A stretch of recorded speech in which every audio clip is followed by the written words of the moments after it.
Today's movie is another recommendation by Hackett-Cantabrana.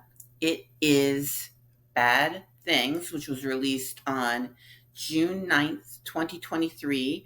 The director is Stuart Thorndike, and it is starring Gail Rankin as sort of our main character, Ruthie, Hari Neff as Ruthie's girlfriend, Cal, Rad Priera as Maddie, and Annabelle Dexter Jones as Fran. Maddie and Fran are also sort of a couple. So there's a lot of like young, hip actors in this film that is a queer take on The Shining. On paper, that sounds amazing. Let me preface to say, I am not a fan of the Kubrick movie, The Shining. I love the book. I was not a fan of the film. I did not find the film scary. I found it to be very cold and difficult to get into. And honestly, I'm feeling very similarly with Bad Things. Bad Things is a spin on The Shining, but it also has like this Bret Easton Ellis feel for me, meets Riverdale, meets Texas Chainsaw Massacre, meets Twin Peaks. It's kind of all over the place stylistically. That said, there are some really cool shots in it. And actually, ironically, the shots I like the most were the ones who reminded me of the Kubrick film The Shining, even though I don't like that film. But I think seeing a young female character taking the place of Jack Nicholson, I like that aspect of it. So basically, again, it's a queer take on that where we have Ruthie returning to a hotel that was owned by her grandmother and was left to her. Ruthie's mother is still alive, so they don't have a good relationship. The mother was neglectful at best, abusive, I think is an even better term. And the decision is, do we sell the hotel or not? Do we give mom some money for it or not? So Ruthie's girlfriend, Cal, really wants to keep the hotel. There's some tension there. While all this is going on, we have the two couples, but they're sort of intersecting. There's a lot of wife swapping going on, for lack of a better term. And this is supposed to drive the plot and also the themes.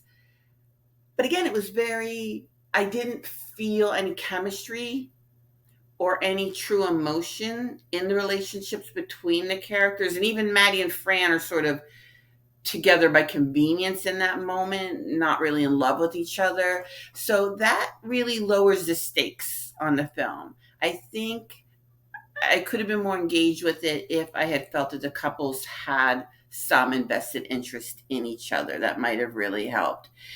There's also a chainsaw killer running around. You don't really know, who's the bad guy, who's not. Although once you realize it's The Shining, you can kind of hone in on who it is. And I really like the idea of taking, here's Johnny, taking that patriarchal rage that was in The Shining, that really was based on the character's impotence in terms of his career and in terms of his being able to support his family. I like translating that to this female rage, which was about a lack of nurturing. There's a lot of milk images going on in this film. So a lack of bonding, a lack of nurturing. That's where this rage comes from.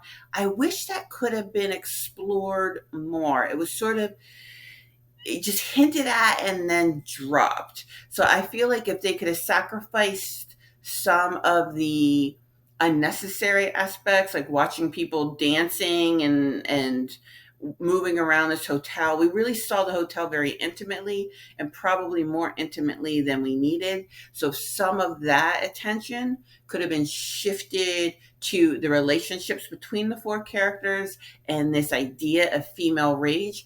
I would have liked the film a lot better.